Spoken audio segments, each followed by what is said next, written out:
Hi, welcome to lesson 13. I am going to start out on page 28 of the text. Won't you join me? I am here only to be truly helpful. I am here to represent him who sent me. I do not have to worry about what to say or what to do because he who sent me will direct me. I am content to be wherever he wishes, knowing he goes there with me. I will be healed as I let him teach me to heal. So now we have turned this over to the Holy Spirit, put him in charge. Let's turn to the back of our book. We are on lesson 13.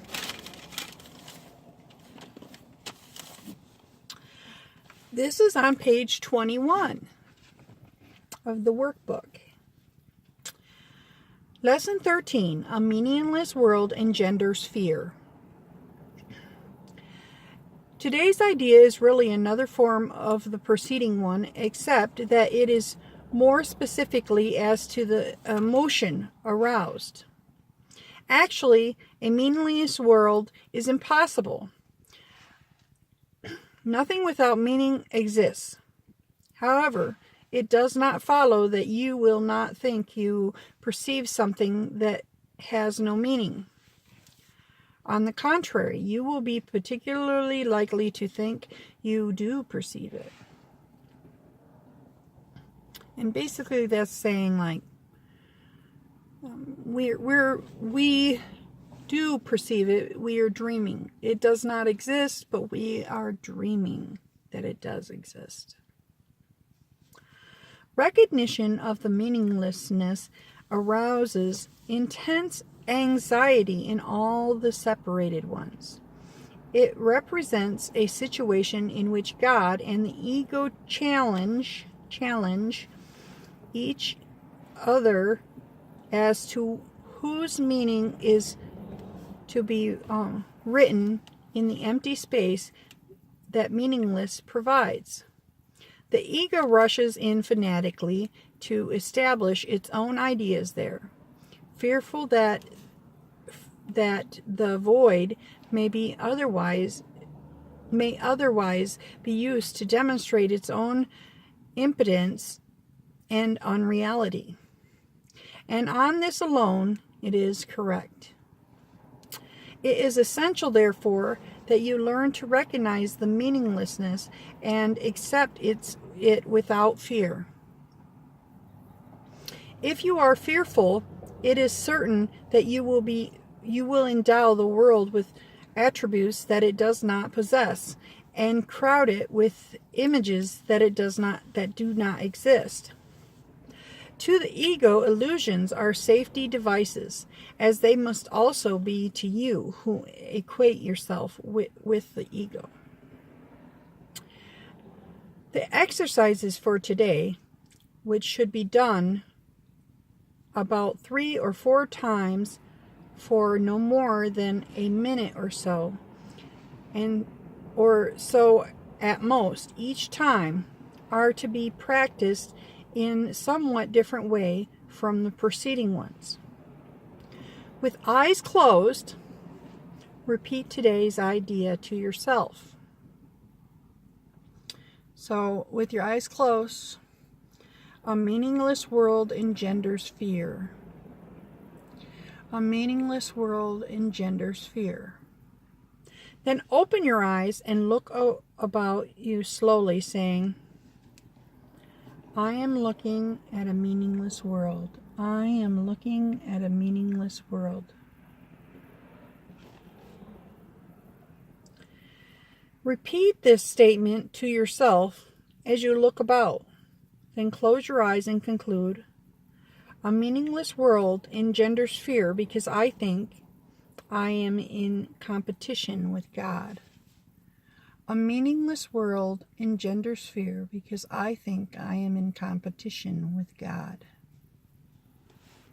You may find it difficult to avoid resistance, in one form or another, to this concluding statement. whatever form such resistance may take, remind yourself that you are really afraid of such a thought because of the vengeance of the enemy. You are not expected to believe this statement at this point, and you will probably dismiss it as preposterous. Note carefully, however, any signs of overt or covert fear which it may arouse. This is our first attempt at stating an explicit cause and effect relationship of a kind which you are very inexperienced in recognizing. Do not dwell on the concluding statement, and try not to even to think of it except during the practice periods. That will suffice at present. So it's really talking about right here is we're just slowly putting these ideas in our mind. This is not something that's going to happen overnight. You're not going to wake up tomorrow and go, whoa, this world isn't real, and remember it and think about it all the time. It takes time. So the Holy Spirit is like slowly inducing this idea. You know, just because you right now think, oh, this is a world, a dream world, doesn't mean that you don't realize it throughout the day all the time. Okay? In fact, I've read that eventually, if it's not until we are like enlightened that we will just, or close to enlightenment, that we will just completely not believe anything that is going on in this world.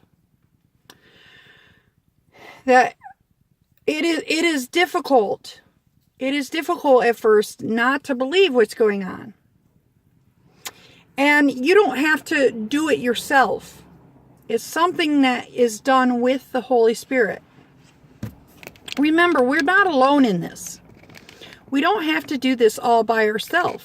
The Holy Spirit is with us every time, helping us, reminding us. All we have to do is surrender. Remember, when we took on this world and decided to live in this world, decided this might be better to go with the ego, we were wanting to become God. That is the problem. We thought that we would be in charge. And we really liked that idea.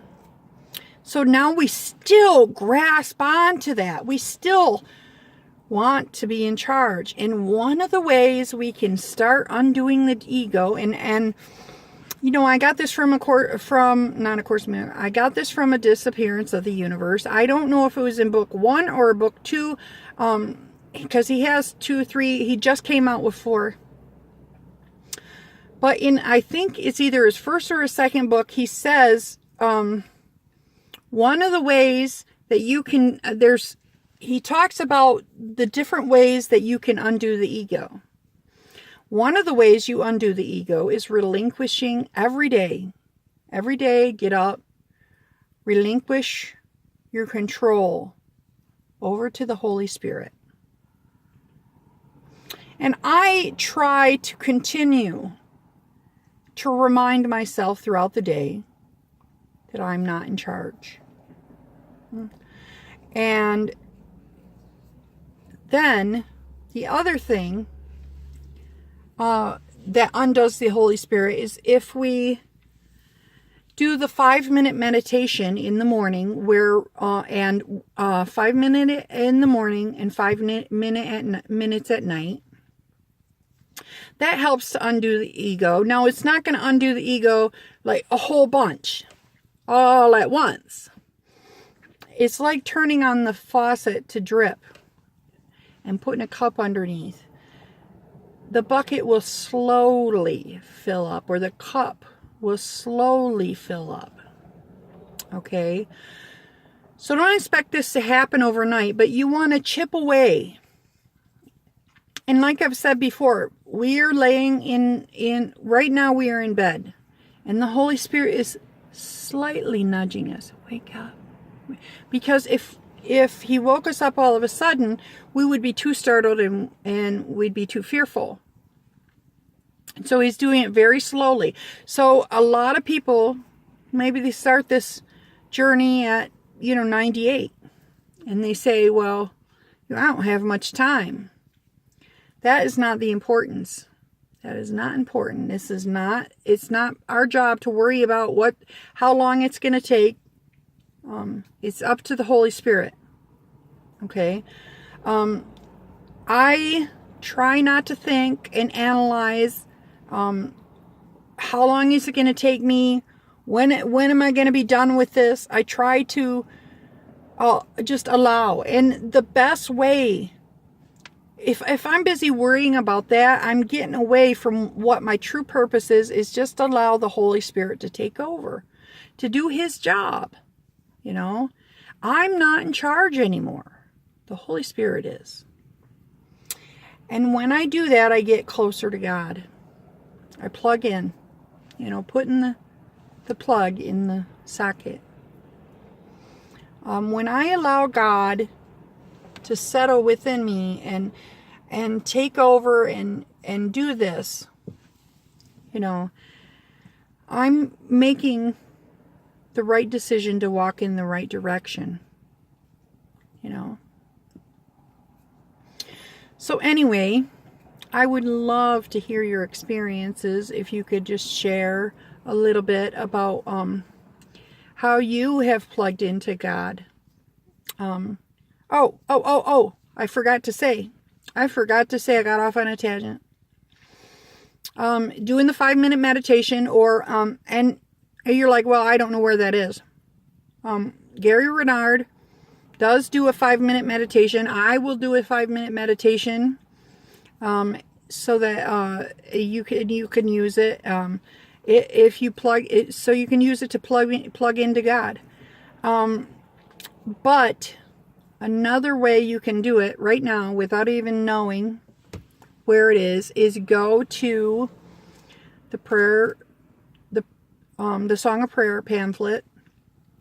Well, I have a pamphlet. You probably have it in your book. The newer books have the Song of Prayer in them. You can read that and just do a meditation with that. It's just gorgeous. Okay. So, all right. Anyway, this is getting long. I try to not go on and on too much. So, the other way is doing your forgiveness lessons. And the key to your forgiveness lessons, the whole key, you start out realizing this ain't real. And nothing really is going on. And you turn it over to the Holy Spirit. Turn this thing over to the Holy Spirit. Recognize that person is a sinless son of God. And then you recognize yourself as a sinless son of God. Give it to the Holy Spirit, all of it. And if you're forgiving a person, that person is a holy, sinless son of God. Just as much a part of the sonship as you are. We are all the Son of God. All of us. But there is only one of us. And that is me. No. But you appear to be here in my dream too. So you are also the holy, sinless Son of God. We are together. So, thank you guys for joining me today. Like, comment, share, and subscribe. Let me know what you think. I do have a couple other things that I'm going to do besides the lesson. I got a couple other parts of the book that I'm going to read. So, and then, I'm going to get on doing the meditation because it's real important. All right. Thank you guys.